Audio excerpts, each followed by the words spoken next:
Before we begin, thank you very much to Hello Every Never Gonna Give You Up. This is all I'm gonna do with this song. Okay, for joining the Patreon campaign. So, for context, they want me to do the Rickroll. They pay their money. I'll do the Rickroll for a little bit, so the joke is there, but I don't get in trouble with YouTube. Also, so you guys know at home, their Patreon name when they signed up has literally filled the entire subject bar of the email that Patreon sent me to notify me of their joining.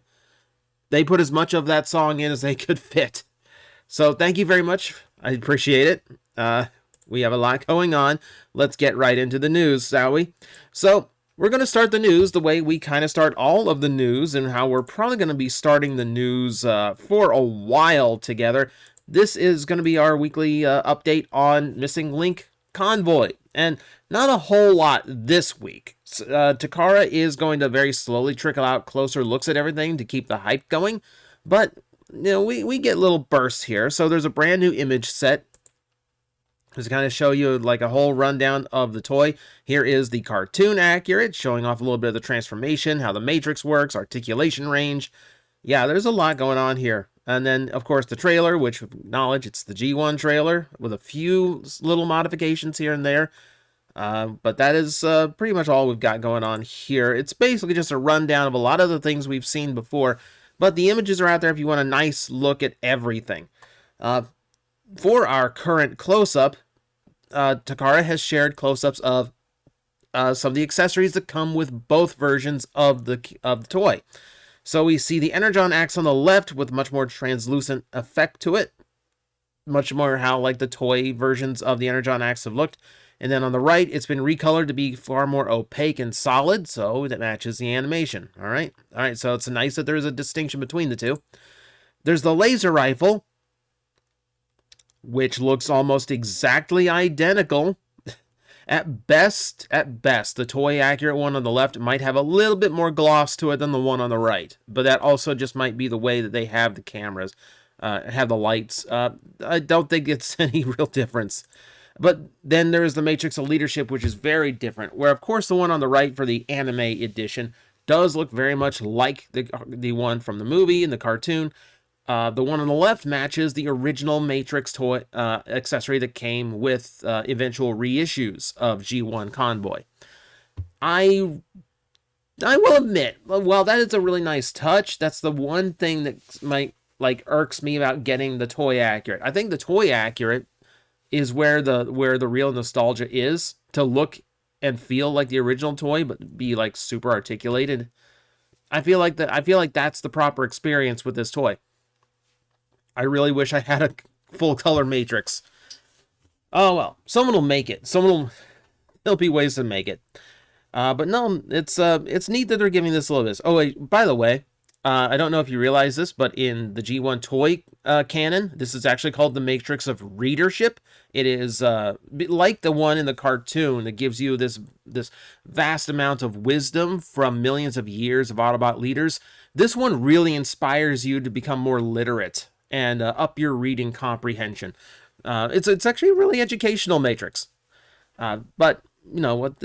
We're having fun with translation mistakes. But no, it's cool. It's cool. We're still seeing these updates. All right. So, you want to see how this is all flowing? I'm actually super proud. I always try to keep like a flow of how content on this goes, about the news topics going from one to the other.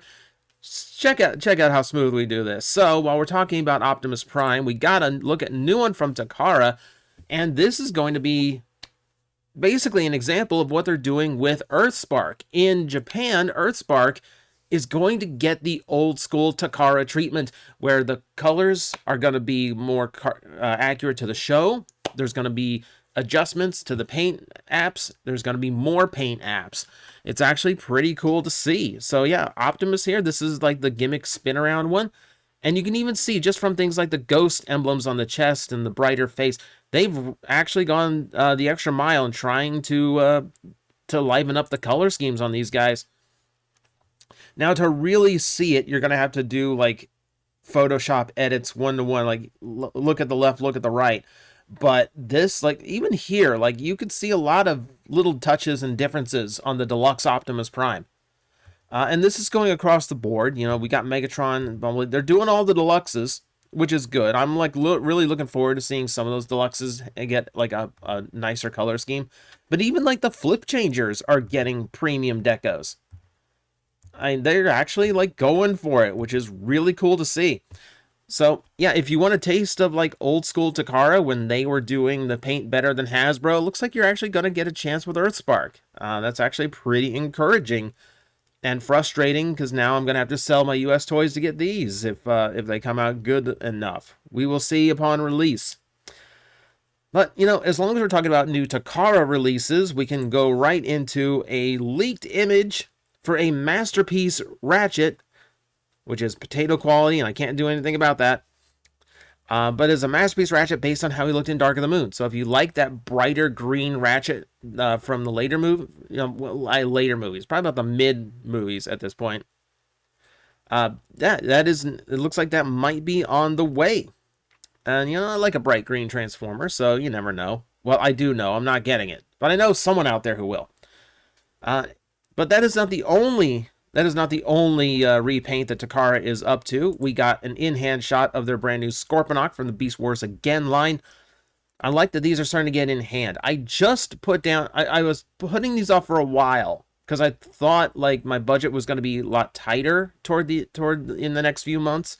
And I would have to skip on things like this, but that's not happening. Things have eased up. Thank you again to my Patreon. You guys mean the world to me. But no, like this is looking nice. This is looking nice. I had to go back and actually make sure that Scorponok's head was a darker shade in the cartoon. It is. It's weird because he's usually inside. So it's actually hard to get like a shot of him where like you can tell the colors differences, but it's looking good. Like, it's looking good all the way around. Let's get a Scorpion mode. How's a Scorpion mode look? You didn't transform him into Scorpion mode. Yeah, congratulations. But still, these are looking really, really nice. And yeah, I guess I'm looking forward to them. And look forward to my Kingdom ones showing up on eBay as they come out.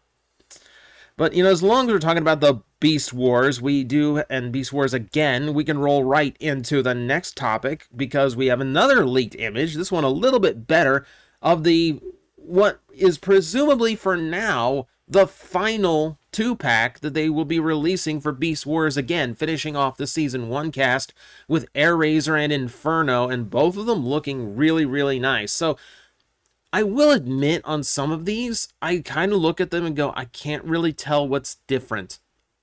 I don't know exactly what you changed here. But the more I look at these, like Airazor looks phenomenal. I can see the differences in Airazor. Even some of the things like I can't see the difference in Inferno as well. These big swashes of purple paint on his back that are gone now. This seems like it's going to be really exciting to see all 7 Maximals and all 7 Predacons together in these like super nice color schemes and paint jobs. I am looking forward to someone having all of them in hand, or having them myself. Most likely, we'll see. These are dated for the 7th, so give it a few more days. We'll probably see like a full official release for this. But we can keep talking about Inferno because we have a behind the scenes on the upcoming Voyager Anthony from the Generation Selects line. Now, the behind the scenes are generally just kind of fluff marketing describing the toy and trying to hype it up. But every now and then there's a few takeaways that are important. There are 2 takeaways from this that I want everyone to be aware of. The first one is that the scavenger head that comes with Anthony is compatible with Inferno's mold as well. And by that, they also made sure that there are paint apps on the scavenger head that match paint apps on Inferno. And likewise for Anthony. So the head can work with either mold and look really, really nice, which is really appreciated. I actually really like that they thought to do that. The other takeaway to this is we found out why there were Transmetal homages in some of the previous releases in Kingdom. Most notably things like the scavenger details inside Inferno and the buzzsaw weapon with Tarantulas. Apparently there was some like potential backdooring of some transmetal retools of these at some point, that they wanted to keep that as an open option, which didn't happen. And from the looks of it, like the way they're talking about transmetals now, we might actually just be getting dedicated new mold figures for the transmetals, which would be fantastic. So I'm kind of glad they didn't go that direction. We're going in this one, and this one actually looks pretty nice. So I will admit, I'm kind of like looking forward to Antagony, based solely on that scavenger head. It is cool that such an obscure character is getting another go around. But as long as we're talking about the bugs, we can hop over to the behind the scenes. We can hop over to the Rise of the Beast and talk about Scourge and Scorponok's concept art. So we saw what the final version of the toy looked like, and it kind of has the same issues that a lot of these have going on, where the head just floating way above the body, and it looks super awkward. But like he's not bad. Like the scorpion details actually kind of lend themselves to the armor, so this is actually not terrible. But look how cool the original concept was. I hate that the like concept of all this artwork has so much better integration, and it doesn't look super weird, or like the armor is just kind of floating above where it's supposed to sit down on the body. I really wish it was closer to this. I'll take what we got, because admittedly the gimmick is kind of fun, but this, I wish we got this. This looks so cool. Well, I'm sure this is good enough, right? I'm sure this is... it's a little disappointing. And speaking of Rise of the Beast disappointment, it has officially ended its box office run as the lowest earning Transformers live action film to date. So ultimately, worldwide, it took in $438 million, which is just below Bumblebee's $467. Keep in mind, the budget for Rise of the Beast was way higher than it was for Bumblebee, so that number is actually worse by comparison. I want you to keep in mind, the last night was $250 million to make, and their $605 million takeaway was considered a disappointment. That movie was considered a failure once you factored in marketing and what the previous movies did that these failed to do. It is concerning to see that, now you say that you see the budget for the movies and go, well, they still made more than the budget. Advertising is generally not included in that budget, so you need to account for that. Also, you can make the argument of like, well, that's not accounting in toy sales. They made a lot on toys. The movie studio didn't make that much on the toys. That's Hasbro making that money mostly. So if you want to see future Transformers movies, buying the toys doesn't really account for that. Hasbro walks away from this fine. It's Paramount that doesn't, and that's the issue. So more concerning is that it is showing a continued decline. They tried to go back to form with a big budget blockbuster, and it failed. It didn't do as well as the solo Bumblebee movie that was filmed on a far lower budget, which is probably going to give them pause for how to approach Transformers from here on out. We'll still likely get Transformers 1, but due to the writer strike, they're probably gonna sit and stew on what like Transformers 8 is actually going to look like. So fingers crossed that they figure it out, because I don't want this franchise to go away. The movies mean a lot of really nice toys for us, and I don't just mean movie-based ones. I mean the movies fund all the really nice generation stuff we like. We will see, but they definitely need a shake-up, I think. All right, but if you want a little bit more live-action Transformers love, we can go into some of the higher-end collectibles. So, Killer Body's Dark of the Moon scalpel is out and in hands now. This is looking like spot on how it looked in the movie, like scary accurate. Could be like a tiny little thing repairing your head, kind of accurate. Super spindly, lots of articulation, like over 30 points of articulation in this tiny little guy. Not terribly tiny. There he is next to Masterpiece Jazz, so it gives you some kind of perspective. You can see it behind with the keyboard too. It's got some decent size to it. Like it's probably like close to like scale. It's probably close to scale for how big it would be if you were the size of a Transformer. Yeah, this is exclusively in China. We don't know if there's any international release planned for it, but if you really like your movie Scalpel, there's a very high-end version of it out there for you. But if you'd like something else high-end, middle of the road, but still high-end, 3 zeros, Rodimus Prime is in box, in hand, and this thing looks absolutely gorgeous. And I now, from experience, thank you to everyone who uses my throne as well. That is also super cool of you. The MDLX, I can now say, yeah, these are really, really good action figures with a lot of really, really good stuff going on. And the Rodimus looks absolutely incredible. The level of paint and detail on this thing is insanity. Yeah, it just looks so freaking good. I usually don't like hyper stylized takes on Rodimus Prime. I kind of like his normal form, but this is hitting me in just the right way. This is hitting me the right way. I'm actually kind of into this. Yeah, and let's see. Can he do the thing? Can you do the thing? There he is with Optimus. There's the thing. He can do the thing. I'm looking forward to this. Now that I actually know how good those are, I'm probably just going to buy that one out myself. Now, if you want something else high-end to show off how much you're capable of spending on Transformers, Unix Square, not Square Enix, Unix Square, is releasing this bust of Optimus Prime. No real details on it yet. All we have is just this final proof prototype. It is partially articulated. The head especially seems like it can move around. Looks like the torso can move around as well. And it will feature LEDs. I don't know if they're in the eyes, the chest, or anything like that. Has not been mentioned yet. But if you essentially want what is a third of an action figure to sit on your desk and just be like a little cool Optimus Prime bust thing, you can have that now. Well, not yet. Not yet. You can't have it yet, but it's on the way. Also on the way, and we've talked about her many times, if you want something pretty, Transformers, on your desk, you can also go the Kotobu Kiya route with their Bishojo line. Now, we've talked Starscream and these plenty. Seems like every week we have something new detail coming out. But this one we have to talk about in particular because, So,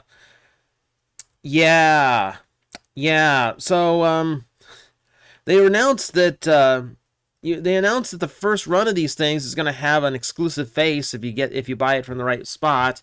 So you can't swap Starscream's head for a different expression. And that's the expression. It's a little before. You need a close up. There you go. There you go.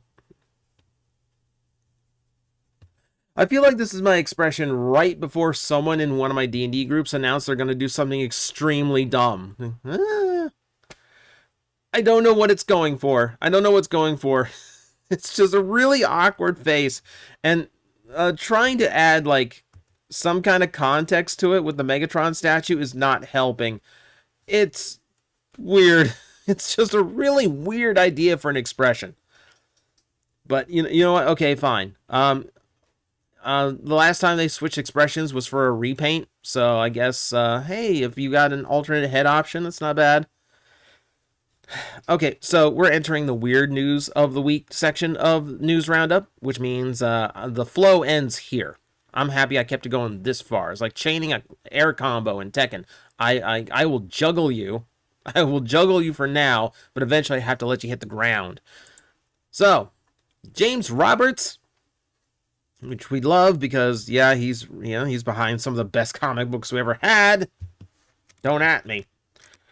He's going to be working on a book that covers pre-internet Transformers fandom and zines, which is really interesting because that's a lot of untapped history that no one really talks about, like how the fandom formed before we had the internet. Because remember, the first BotCon was mid-90s, before we had like a common internet that everybody was on. So how did you get enough people, how did you get hundreds of Transformer fans together to actually show up in one place in the country in order to just have Transformers as a whole convention.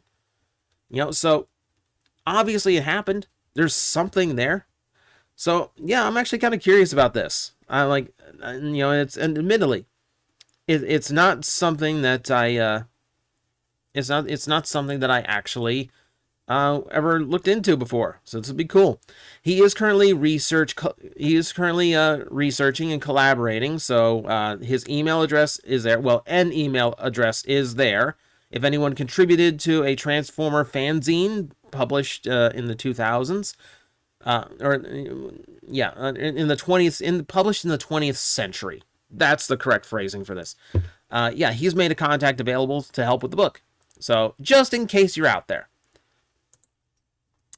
For other artwork, we have a nice new piece of art print by Luke Priest, looking like a really, really cool G1 Megatron. I look at the direction of the arm and the arm cannon, I wonder if the perspective is correct on that.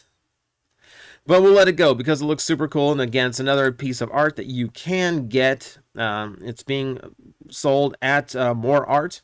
The homepage is linked here.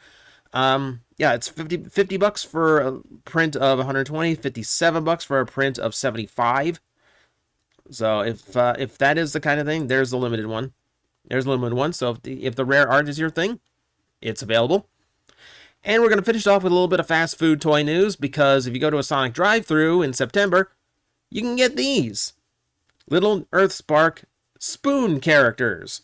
So if you ever wanted to dig through your morning cereal with Megatron's body, you can do that. And the fun part is that in order to actually get the spoon out of these things, you actually have to rip the head off, which is an interesting choice for an action feature, especially if you are talking about characters who are supposed to be heroic.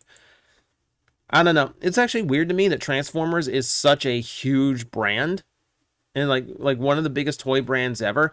And yet when they do promotions like this, when they do like fast food promotions, it's always some like second or third level fast food chain. It's not like you don't see like McDonald's Happy Meal Transformer toys anymore. No, Sonic Drive-In, which I don't even think we have a Sonic Drive-In around me. But there you go. That's your news for the week. You are now caught up, and you are ready to face another week of news coming in. But thank you guys for watching. Hope you're caught up. Hope you found something here you enjoyed. So hopefully I will see you next time. I'm like, I think you guys got this. I will back away, and I will see you all later. You've got this handled. Alafi's like, really? You're not gonna help me? Like, it's fine now. It's like these disgusting creatures breathing down my neck, and you're all just like, I believe in you. You got this. All right, you seem to have this. 5 minutes.